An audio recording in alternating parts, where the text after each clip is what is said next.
好，各位尊敬的网友，大家晚上好。今天是2026年6月21号晚上19:42，欢迎大家来到这个曼妙的夜晚，来到潘宽宽顶尖级世纪斗心法第65集。今天我们讲要多买新衣服啊，多买新衣服。我之所以讲这个话题啊，因为刚才有个网友他说他扔东西，我们现在已经不提倡扔东西了，我们要多买衣服啊。尽量多买漂亮的衣服，买漂亮的衣服可以治疗所有的不开心。网友们尽量多拍照，尽量多买一些漂亮的衣服。买漂亮的衣服是最大的快乐。就我可以少吃饭，我不要少买衣服。买衣服就是一个网友的命。Ariel 你好，欢迎你。因为一个爱买衣服的好网友，他的生活会变得越来越好的。我告诉你们，就卡一顿买嘛。比如说你看一下你周围的人。景老板来了啊，欢迎你，景老板，好久不见。比如说你看一下你周边的人啊，家里好多衣服也不穿了，不知道怎么处理。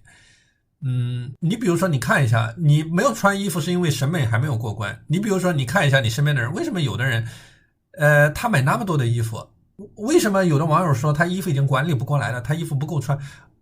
我前面讲就说一个网友啊，他每年都买衣服，他经常买衣服。他每年都买衣服，他经常买衣服，对吧？他年年都买衣服，他的衣服还是不够穿。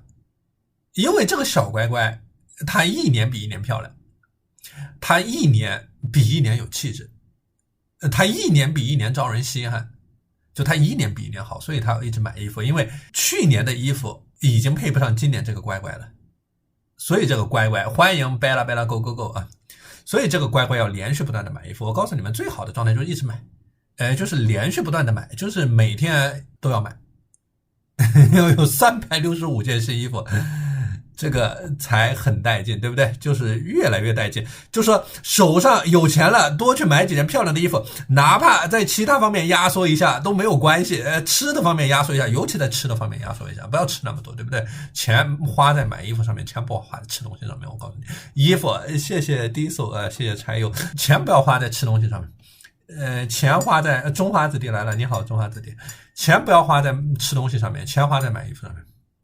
就衣服穿得好一点，衣服穿得干净一点，人看着好一点，人看着精神一点，然后别人也欢喜一点，别人给你开绿灯，对不对？吃的东西是不一样的。我说吃的东西，你稍微吃几口，你稍微尝一尝，你稍微尝一尝，对不对？不要吃那么多，稍微尝一尝，稍微尝一尝，就只要不饿就可以了。用户388说能量高了才能吸引好东西哈，对的，这个就是为什么我说买衣服不是物质，买衣服不是虚荣，对吗？买衣服不是世俗，买衣服不是嘚瑟。我是摩羯直播间的主播，都提到宽宽老师，乖乖们要多买衣服，每天开心快乐。对的哈，就是多买衣服。我告诉你，买衣服就是最好的，买衣服是一个小乖乖对于美好生活的向往，就是买衣服是一种态度，买衣服是一种尊严。一个好网友他连续不断的买衣服，就说明他向往美好生活，说明这个网友他会过上美好生活。燕儿说宽儿看到你就心情愉悦哈，我告诉你们，心情愉悦的唯一方法就是能力范围之内穿最漂亮的衣服，就是衣服不需要多，对吧？你看刚才有的网友说他的衣服已经，谢谢景老板送的鲜花，谢谢你。就是你看有的网友他刚才说他衣服已经多的管理不过来，这个就错了。我说了，衣服不需要多，但一定要好。你们一定要记住，就所有的用的东西都是这样，包括手机壳，就是用的时间越长的。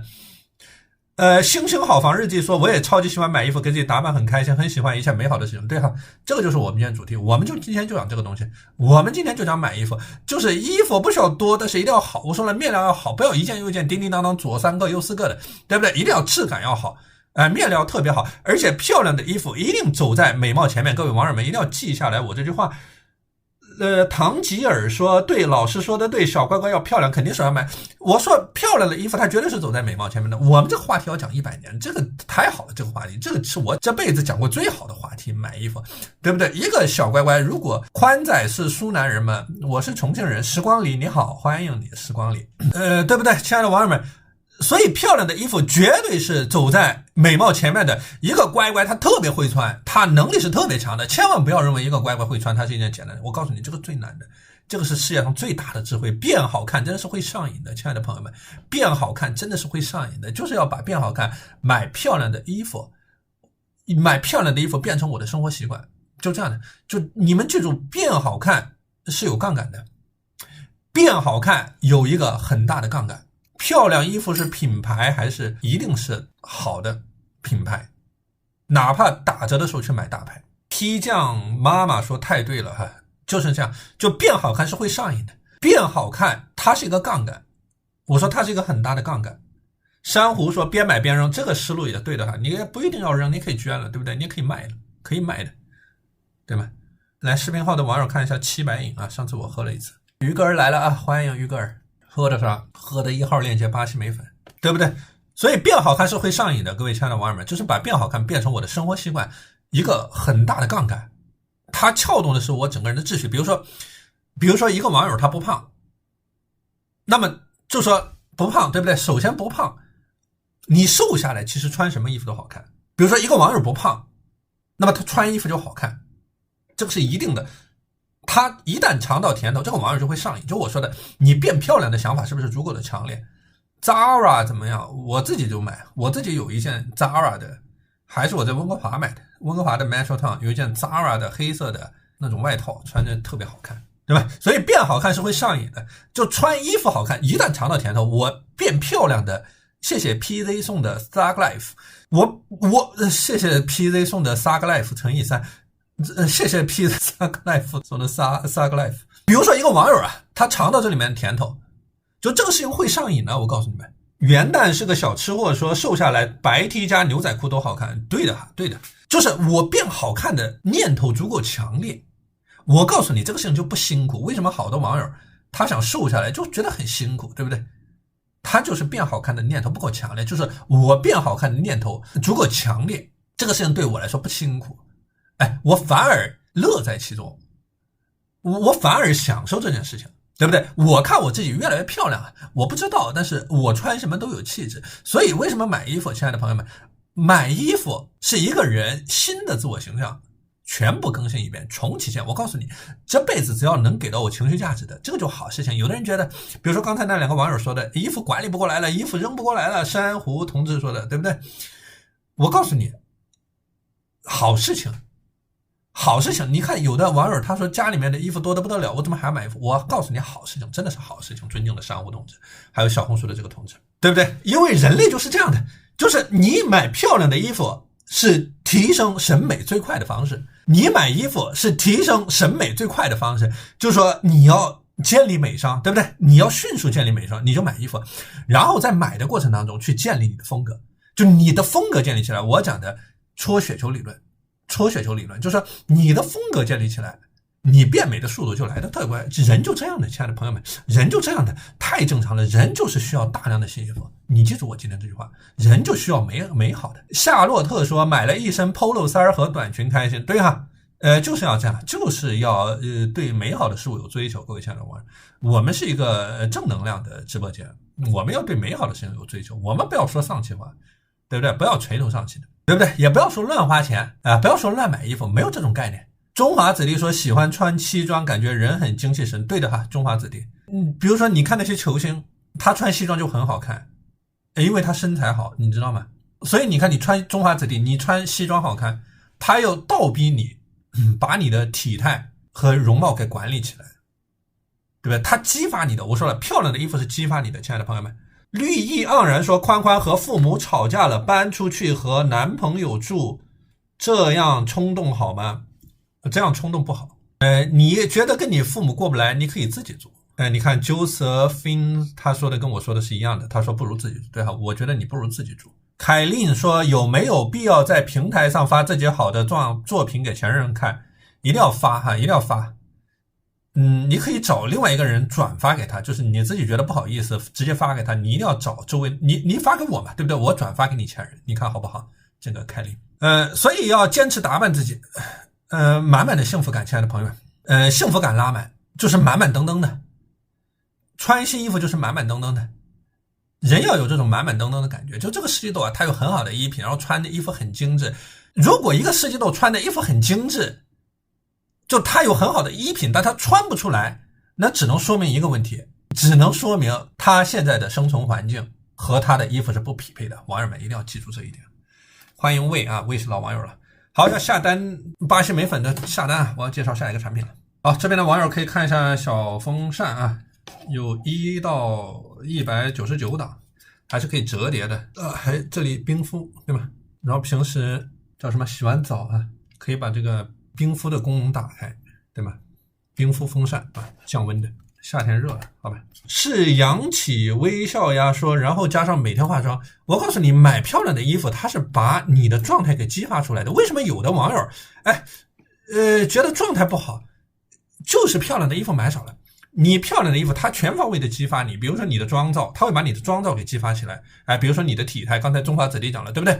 穿西装看着帅，那么你为了穿西装好看，你又会注意你的身材管理。就是说他把你整个人的状态给激发出来，然后你一个很好的状态，我讲一个很好的状态就是无聊的状态，无聊就是最好的状态，就是你穿的很好看，然后你把整个人的状态激发的很好看，然后你这个人处在一种很无聊的状态，这个就最幸福的，网友们超级幸福。是话筒吗？这个不是 beer 哈，这个是我卖的产品，油醋汁，好吧，黑松露油醋汁。Zoe 说你年纪轻轻怎么什么都懂？谢谢你哈。金渊直印说我的生存环境不影响我穿那些好看的衣服。对的，一个人衣服穿得好看，对吧？然后又处在无聊的状态，这个就是最幸福的。不要觉得有聊，亲爱的网友们，不要觉得有聊好，有聊是不好的，有聊是把这个人给搅动起来的。你穿漂亮的衣服一定要无聊，无聊就说明这个网友不痛不忙不累不喘，也没有烦心事，也不给这个世界添乱，皆大欢喜，所有人都满意，所有人都喜欢你，就这种状态是最好的。我能够穿漂亮的衣服，然后我处在一种无聊的状态，这个不比这里难受那里不舒服。有的人特别喜欢折腾啊，有的人特别喜欢折腾，喜欢折腾个这个描述个那个，没有必要，亲爱的网友们，理解吗？我告诉你，这辈子没有那么多的意义的。这辈子2件事情，第一个穿漂亮的衣服，第二个自己跟自己待着就得了。你看刚才那个网友说跟父母吵架了，要不要搬出去跟男朋友住？我的建议就是说自己跟自己待着，对吧？没有那么多意义这辈子。莉莉娅说穿好看的衣服处在无聊的状态，我要抄下来。对的哈，一定要把这个状态抄下来，没有那么多意义。你要问我意义，有意义就是穿漂亮的衣服，然后自己待着，对吧？你说这辈子地球绕着太阳转，太阳绕着银河系正中间的黑洞转一辈子。就你去问一下外星人，你问一下外星人他为什么要这么转，这个地球为什么要转，这个地球为什么要转一辈子，它有没有意义？你去问一下外星人这件事情有没有意义。就是说一个好网友他能保持吃穿不愁，也没有什么人能用得上这个小网友，对不对？也没有人打扰这个小网友，这个就是全世界最好的状态。就我反复的讲宽5条啊，各位亲爱的朋友们，你有幸达到宽5条的标准。宽5条就是月薪过万，5险1金，周末双休，每天工作8个小时，通勤30分钟，这是宽5条。就是说你能达到宽5条的状态，保持宽5条，吃穿不愁，这辈子也没有什么人用得上你，没什么人打扰你，这个世界最幸福的状态。我告诉你，你真的是有幸的，你有福啊，你3生，对不对？你有福，你真的是有福。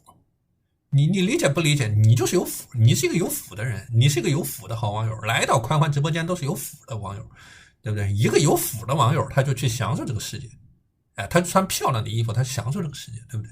那穿漂亮的衣服都是有福的网友。雨柔来了啊，欢迎雨柔。祖国花朵9号说，这不就是我吗？那恭喜你啊，祖国9号花朵。我爱吃莲雾说，坐在海边喝咖啡，这个是对的哈，这个是对的。我告诉你，我今天讲穿漂亮衣服人，我要讲一个咖啡姊妹篇，海边喝咖啡的姊妹篇，叫在海边穿漂亮衣服。我要讲个这个姊妹篇。人最大的意义就是躺在海边穿漂亮衣服。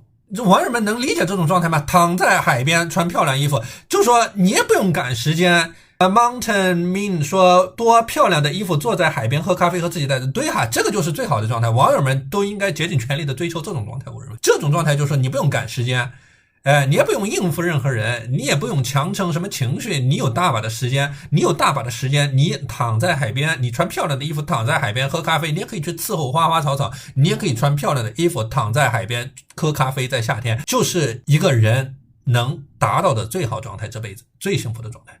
我告诉你们，攒钱笔记来了，攒钱笔记说这就是我现在的生活哈，这个非常好。我是真心希望也祝福我直播间的各位好网友能早日达到我今天说的这种状态，对不对？我说的这种状态就是你能够躺在海边穿漂亮衣服喝咖啡，就这个状态，这个就是人的终极状态，这个比晚上9点睡觉还要牛。我喜欢穿高跟鞋，总是遇到 old man， 吸引不了 young boys。那你看 Young Boys 喜欢什么你就穿什么，对不对？你要吸引 Young Boys。 所以人的终极答案呢，各位亲爱的朋友们，就是所有人的最终答案只能躺在海边穿漂亮的衣服喝咖啡。我告诉你，这个是所有问题的最终答案，这个是唯一的方法论，这个是天地之间青天大地之间最牛的哲学，就只有这个东西有用，你只能朝这个方向走，没有第二条路的。朋友们，你今天听不懂我的话，你早晚有一天会理解我今天讲的什么意思。我今天讲什么意思呢？我今天讲的意思就是你穿漂亮的衣服躺在海边喝咖啡，不能喝别的，不能喝椰汁，不能喝奶茶，不能喝西瓜汁，其他乱七八糟的什么都不能来，你只能躺在海边穿漂亮的衣服喝咖啡，咖啡一定是黑咖啡，黑咖啡一定加冰块。就是你早晚有一天你会认识到，这个世界给到你的唯一任务就是让你躺在刚从洱海回来，算不算海边？在我的定义里面不算哈，皮特纯达州的。我认为海就是要正规的海，对吗？正规的海。王家卫的墨镜说热的不好喝吗？喝不了热的，喝不了一点。咖啡必须要冰的，一定要加冰块，至少要去冰的。烟台的海算吗？无敌枭说我就住在三亚，每天都有海，这个就享福，对不对？这个就享福。三亚的海是最好的。宽宽，我知道不爱喝咖啡怎么办？不爱喝咖啡我不知道，那有的人就喝不了咖啡，对吧？所以一个人我说了，能够保持清闲，不愁吃穿，有一份自己独立的收入。宽5条是什么？宽5条第一条就说我要有一份独立的收入，然后我要有各种保障，然后我又很漂亮，然后我周末双休，因为我周末双休我才有时间去海边呢。我单休和双休是不一样的概念，亲爱的网友们。单休就是急急忙忙的，忙忙慌慌的，对不对？双休你周5晚上你就直接去海边了，你找个民宿你就可以直接去海边了，对不对？这个就最好了，就是没有人能用得着你，就你要记住，你追求的境界就是没有人用得着你，这个就是一个网友所追求的。舟山的海算吗？江浙沪的海其实那个长江流下来，对不对？它那个泥沙卷下来的，所以看海一定要热带的海，比如说山阳。你看北方的海，它是季节性的，对吧？它有的季节，它只要那个海没有搅起来，它有的季节就好看，它深蓝色的，对吧？那种深邃的海，但是你要季节选对。迷离小狒狒说的不就是我吗？对的哈，就一个网民呢，你有达到我今天讲的标准，你就享福。咖啡要深烘的吗？你看你不能问这么深，对不对？你问这么深，你不就给我考住了吗？我不就丢人现眼了吗？在直播间，你网友们呢？你问的这些问题啊，不能太尖锐了，对不对？你不能太多专业，这个我这种滥竽充数的，我不就现行了吗？你不能问这些专业的问题，对不对？去咖啡店喝一杯咖啡怎么样？咖啡店喝咖啡也可以哈。你看您上来一些专业的问题，你不就给我考住了吗？有的网友他不是上来问问题的，他是给你僵住了，对不对？我看你这主播在上面叭叭叭叭叭叭的，我考你一个专业的问题，你答不答得上来？你答不上来，我给你僵在这里，你看你丢脸不丢脸？对不对，亲爱的网友们？不能考宽宽这种高难度的问题，对不对？就看一下小风扇，好吧？看一下小风扇。你去海边觉得热呀，你可以买个小风扇带着，摸着质感还可以。看上面还有个底座，可以折叠，对吧？这里制冷。有些人是周末找个周边酒店度假的，有些酒店造景很好看的。对呀，你像有的酒店打折，对吧？你要能找到那种很好的 deal， 那周末2天也很开心嘛，过得。贺老板说宽宽喝咖啡会心慌怎么办？那你不要喝呀，贺老板，对不对？所以亲爱的网友们，我今天讲的就是最顶配的幸福形式。最顶配的幸福形式就是你不用赶时间，你不用强撑情绪，你不用去消化一个什么东西，这个世界没有一个人用得着你。你也不用应付任何人，你已经上天了，你不要再往下面讲了。最好的活法我今天讲就是彻底的悠闲，就是把我自己的肚子填饱，然后我心态非常好。宽宽，我想去暖和的地方住一段时间，去哪里合适？这夏天还不够暖和吗？你还要怎么暖和？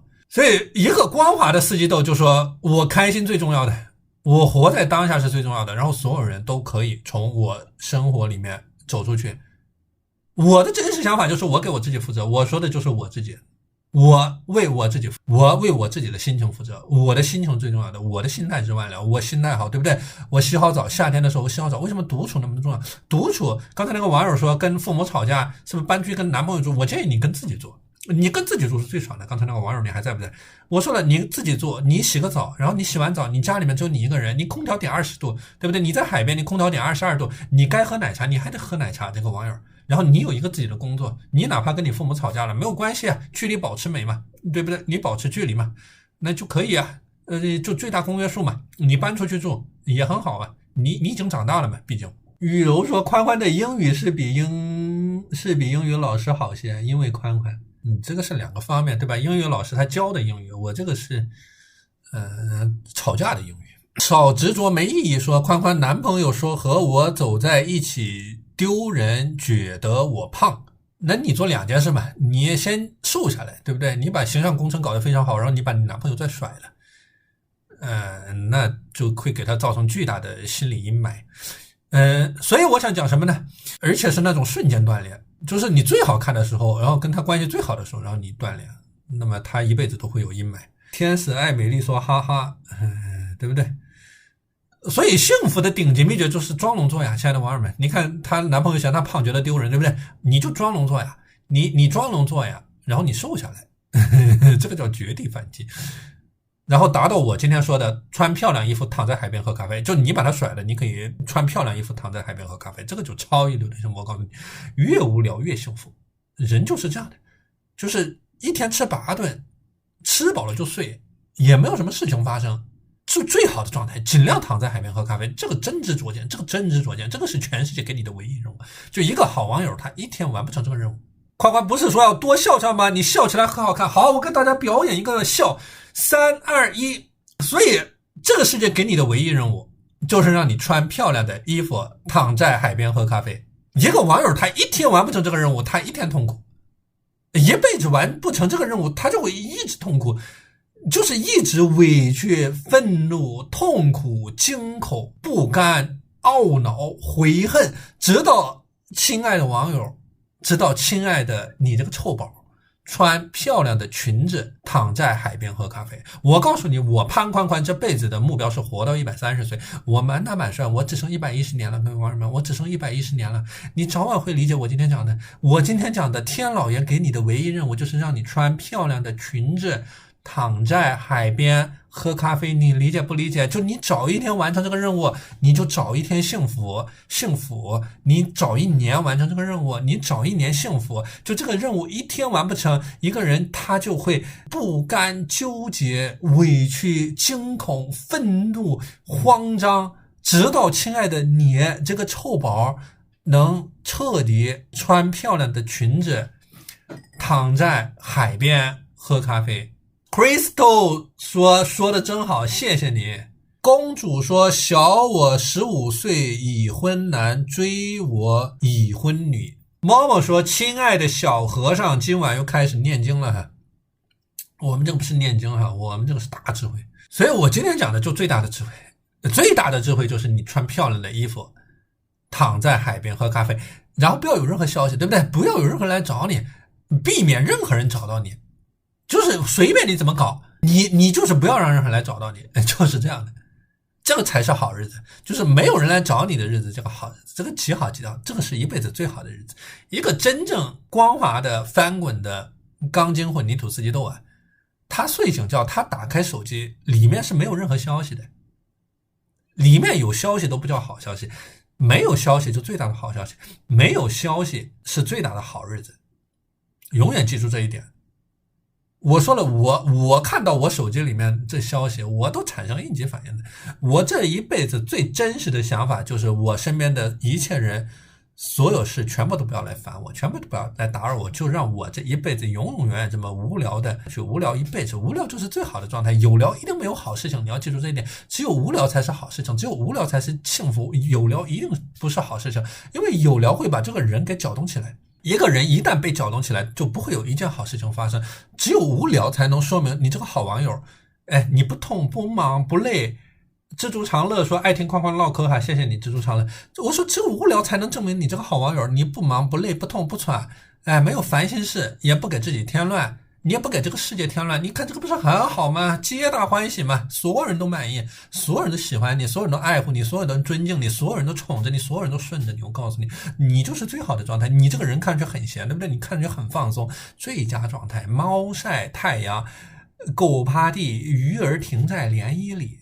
直播回复弹幕算有聊吗？这个是跟网友们唠嗑，对不对？Miss 李说我好无聊啊，这个就非常好哈。可是一个人久了会有点闷呢，不会闷的。因为什么不会闷呢？因为 AAO Big 说怎么样能不让别人搅动自己，随便你怎么来，对不对？我说了，你只要经济上独立，你有一份不需要和人接触的工作，那么就没有人会来搅动你。因为人他不是说非要把他自己搞得轰轰烈烈。你看刚才那个网友说自己待着会闷，不会闷，不会这样子。人不是说要把他自己搞得轰轰烈烈的，没有这回事的。我刚才讲了，你实在搞不懂，你去问一下外星人。你问一下外星人，地球为什么要绕着太阳旋转？太阳为什么要绕着黑洞转？这个究竟是为什么？为什么要这么？你去问一下外星人，外星人都答不上来，对不对？没有什么意义，这辈子。就是意义就是什么呢？意义就是每天吃吃喝喝的，然后每天自己跟自己待着，每天熬夜看小说也可以，追剧刷剧，刷抖音，小红书上面看世界杯也可以，打游戏也可以，伤伤心心的上班，对吧？伤伤心心的上班，平平安安的回家，然后挣点死工资，人一样可以活得很自主的。人一样可以活得很幸福的。人不是非要晴天恨海，人不是非要大起大落，人不是非要去追求个什么意义，对不对？我其实很早就发现这一点。我告诉你，我上高中我就发现这一点。我上高中的时候我就发现我能够躺在床上，对不对？我能够躺，那个时候还是 iPod 之前了，对不对？我能够躺在床上听音乐，这个就是最好的状态，这个就是人的顶级状态。而且这种状态比一个人这里不舒服那里难受要好太多太多了。一个真正通透的思维，他不会说要给我这赋个什么意义的，没有什么意义的。网友们记住这点，没有什么意义的。我不要折腾个什么东西，对不对？我千万不要这么去想问题，我这么想会把我自己带到坑里面的。然后我这么去想问题，我要追求一个什么意义，我要追求一个有聊的状态，我会把我自己带到坑里面的。我要追求个什么意义？那么我要有聊，对不对？有聊就说明这个人事情多，大概率遇到都是一些麻烦的事情，对不对？谢谢雅美人啊，谢谢金度未来，谢谢各位网友为我点赞。我说的最好的状态就是无聊，有聊就是说，大概率都麻烦的事情，不如无聊。我安安静静的待着，对不对？我挣点加班费啊，窝囊费啊，怎么地？我能够自己跟自己安静的待着，我最好能少接触人，尽量选择接触人少的岗位。比如说我们艾总，对不对？我们艾总之前在那个接触人少的岗位，对吧？现在艾总调到业务岗了，对不对？这个就是一个不大好的转，就尽量选择接触人少的岗位。我的意思就是说，然后我自己能够跟自己安静的待着，对吗？我有自己的爱好，我跟自己待着。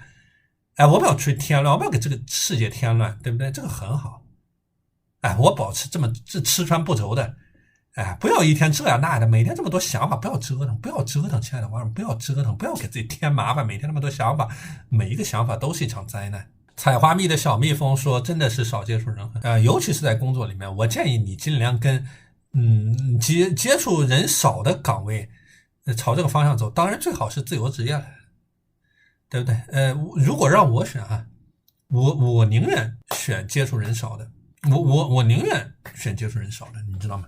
我如果说为了把我自己搞得心力交瘁的，我认为没有意义的，你知道吗？我认为把我心情搞坏了是没有意义的，对吧？年老板来了，哎，欢迎年总。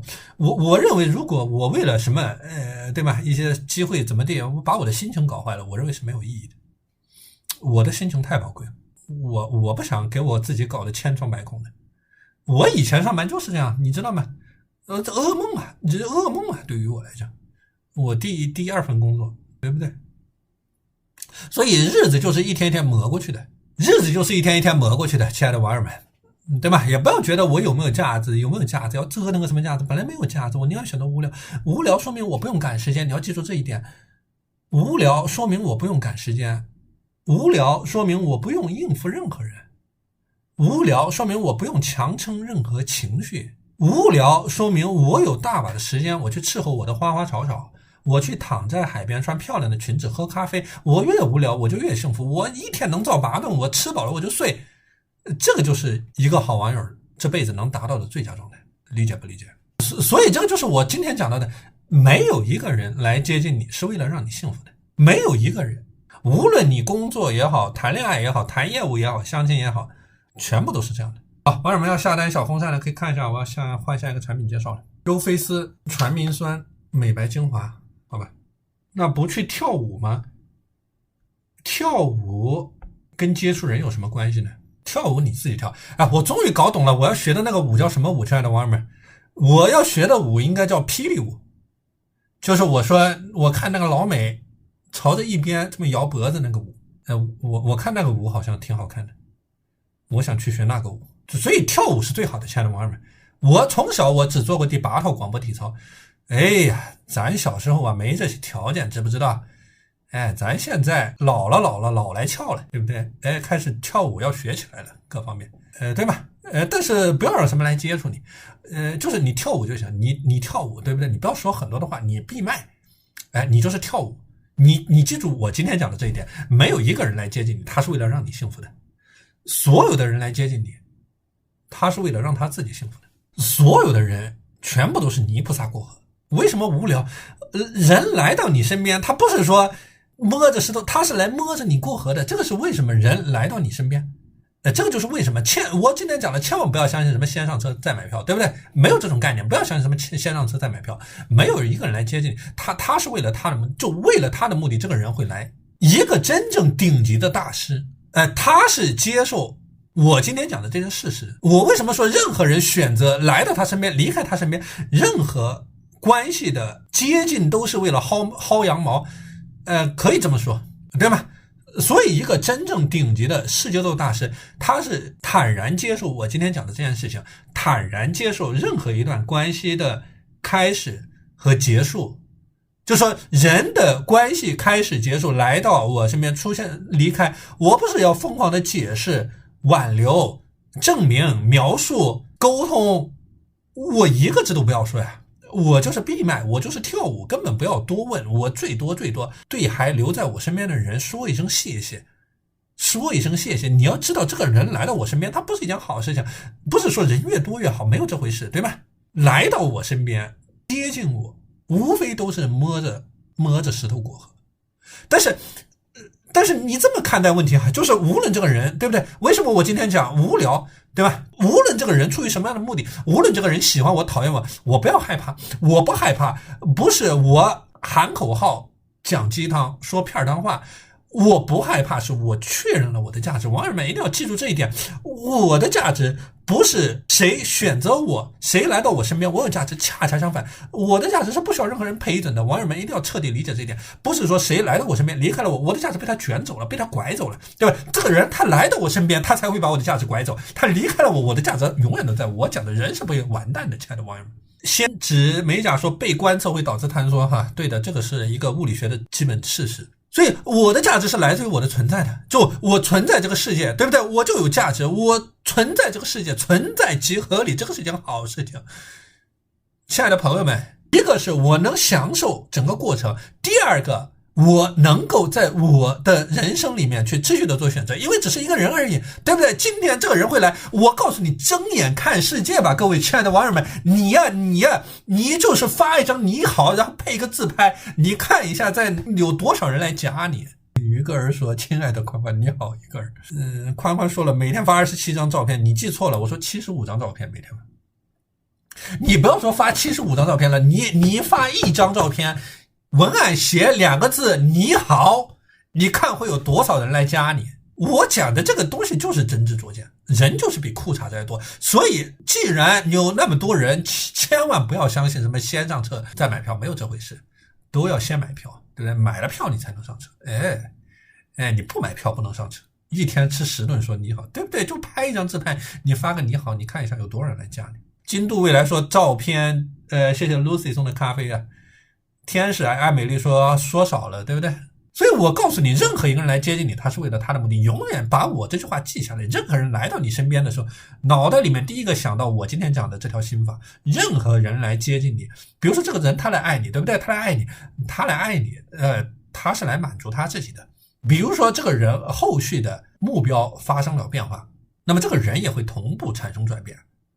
这个人他会立刻投入到下一个里面，但是翻过来，真心想要跟你长长久久在一起处的人，为什么我今天讲买衣服啊？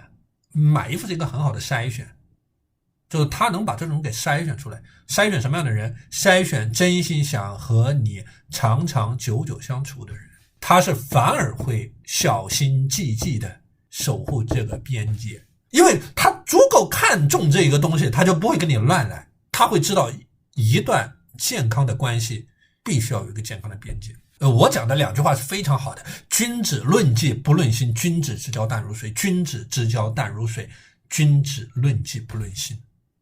不是所有的关系都这么清爽的，各位亲爱的朋友们，这辈子谢谢天使爱美丽为我点赞，对吗？因为没有一个正常人呢，所以关系并不是那么清爽的。我前面讲我理想当中的爱情什么？我理想当中的爱情没有欺骗，没有背叛，从 A 到 B， 数学定律，对不对？你今天怎么来追求我，我希望你以后用同样的方式对待我，这个是我所希望的。但现实情况它是浑浊的，浑沌的，对不对？我们处在一个混沌的世界。其实线性的1元1次方程是很少的，在我们这个世界里面，不是这种线性的关系，其实全部都是浑沌的。比如说一个桥，对不对？一个桥有很多的承重点，有上万个。那么这个风一吹，比如说一个天平，我往上面加一个羽毛，加一个砝码，它会朝着一边偏移，对不对？这个叫一个线性的关系。但真实的情况，这种情况是几乎没有的。你在现实世界里面，真实的情况是这个天平它自己会波动，会震动的。你往前面加一根羽毛，说不定它另外一边掉下去了，因为它是一个震动的天平。这个就是一个混沌的体系，对不对？这个就是三体的体系。你看我们这个宇宙里面星球，3个星球就组成了3体，太阳系这种星系是很少很少的。亲爱的网友们，就所有的东西都是纠缠在一起的，就任何一句话都说不清楚，任何一件事情都说不清楚，没有道理的，千万不要讲道理。所以我讲的君子论迹不论心。比如说我今天拒绝了这个人，对不对？这个人来追求我，我拒绝了他，那我不要为他感到难过的。基础物理已经解释了，对不对？任何一个攻读过初中2年级学问的好网友都理解我今天讲的什么意思。就比如说我今天把这个人给拒绝了，我不需要为他感到难过的，因为我要记住，他来到我身边，他最开始对我的追求只是为了选择他的利益，就这么简单。所以我也不要去把话说开。我说了，不是所有的关系都那么清爽的，亲爱的朋友们。为什么今天讲无聊，对不对？无聊就最好的，因为没有什么关系是来滋养我的，而且有很多磨人的关系，它会一直的磨损我。我生活的地方就像一个生态系统，就像一条河，就像一个湖。我以前在湖里面游泳，那个湖里面游泳是这样的，就你在湖边上游泳的时候是很清澈的，然后你往里面稍微走一点点，那个水深一下就下去了。所以各位网友不要去那些地方游泳，对不对？就在游泳池里面游泳。顺宝说，可是我初中的也忘了，那你得好好学习啊，你一天不好好学习，来你不好好来网友们看一下700亿，好吧，让网友们看一下拌沙拉的。哎呦，于哥儿啊，你这个问题我可不敢回答，对不对？你这个问题我可不敢回答你，所以我要理解来到我身边，我真的把这个事情掰开了揉碎了，我发现这个的，说这个人他来到我身边，他如果不是为了这个，他不是为了你知道我说的什么动作，对不对？他不是为了这个动作，他不是为了实力谱，对吧？他不是为了这个动作。那么对于他来说，他对我的一些无事不登三宝殿也好，无事献殷勤也好，是毫无意义的。本质上我开心不开心，对不对？这个人无事不登三宝殿，无事献殷勤，他把我搞得很开心，那为什么把我搞得很开心？我开心不开心对于对方来讲是毫无意义的。网友们要记住这一点，因为我开心的本质最后也是为了让对方自己开心，就是他通过把我哄开心来实现他的开心。就你把这个事情真的掰开了揉碎了，好多网友不谙世事的。为什么我讲50岁是谈恋爱的黄金时代，50岁是正当年呢，50岁是正开始打扮，对不对？大家可以看一下传明酸、美白、精华、尤菲斯的啊，好多人都栽在这里面，就栽着这个人对我有好感，哎，我喜欢这种好感，我觉得很风光，我觉得很风度，对不对？这个人一天哒哒的就上来，栽就栽在这里面。Sleep SLEEP 多少毫升？10毫升。想听你说说育儿，我这讲不了啊，我这不能啥都乱讲，对不对？我只能讲我懂的，我不懂的我叭叭乱讲。一口吃掉甜说看这边，你好，一口吃掉甜。所以亲爱的网友们，不要谈无效恋爱，不要谈无效恋爱，好多人都栽在这里面，栽在无效恋爱里面。什么叫无效恋爱？无效恋爱就是说我陷入对我有好感的错觉里面，就这个人对我他的到来对我来讲没有什么正面的意义，没有什么积极的影响，都是来摸着我过河的，有什么积极的影响？别扯了，没有什么价值。只要没有价值的，就是为了来跟我sleep，对不对？这个就是无效恋爱。无效恋爱就是无用功，就是两个人他保持恋爱关系，这个人他又存在又不存在，对不对？你感受不到他存在不存在，就说这个人解决不解决问题。比如说我面对一个具体的问题，然后这个人总是无穷无尽的借口，那作为我来讲，我的热情和耐心会在无限的混乱当中会迅速的被淹没掉，消耗的特别快，它会让我觉得很累。就是我说我自己也有很多问题的，我要面对生活的问题，我要面对赚钱的问题，对不对？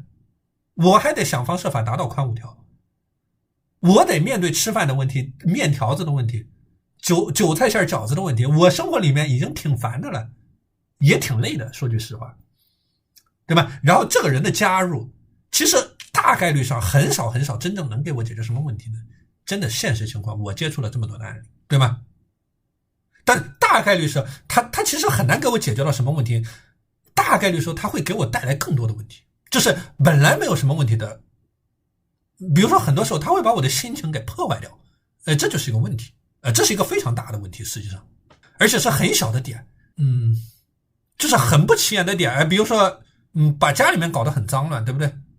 比如说周末的时候喝得烂醉的，就是这种虽然没有原则性的问题，但是它也会把我的心情给破坏掉，但这个也是一个问题，而且是一个很大的问题。实际上，冷漠宁说宽宽说的太对了，忽尔说太对了，对不对？我说的全部都是对的。玉莹说把一个人的生活搅乱了。某某说还有 sexually transmitted disease， 那你这个问题挺严重的，对不对？所以这个你看，这个就是一切问题的来源。所以一个真正有力量的世纪豆，我今天讲的一个真正鸡头白脸有力量的世纪豆，他是嘎巴一下子理解我今天讲的什么意思。当一个人对于我没有情感互动的时候，我认识到这是一件客观事实，我应该立刻停止我的一切投入。我要很识趣啊，网友们，我在男女关系里面要很识趣的，我不能说不识趣，对不对？我不能说一天没脸没皮的，我要很识趣的，就是我要拎得清，对不对？我要拎得清我对面这个人对于我没有情感互动的需求，那么我也应该停止投入任何期待，就是这样的，我必须在这个点上拎得清。我拎得清，我要像下雨天收衣服拎得清，我要拎得清什么叫做无效恋爱，而不是需要什么来教我。其实网友们糊涂就糊涂在一段关系里面，对吧？你很难区分清楚这个界限，就是我的生活就是一种没有界限的，对吧？你也不知道什么时候这段关系变得这么差，它这个渐变的，它不是一天就变得很差啊，它是就像一个人，对不对？发现了有问题，实际上他不是他不是说检查出来有问题，怎么说呢？这个话就他早就有问题了，只是他突然发现了这么一回事，当然表达不清楚啊。但我的意思就是说，这个东西不需要什么来教我，就好像我去喜欢一个人的时候，也没有人来教过我，所以对面这个人来喜欢我，他也是一个道理，对不对？他来喜欢我，那么他应该知道怎么来喜欢我。好吧，各位亲爱的网友们，今天我们就聊到这里吧，好不好？谢谢大家，感谢大家陪宽宽度过了一个曼妙的夜晚，再见。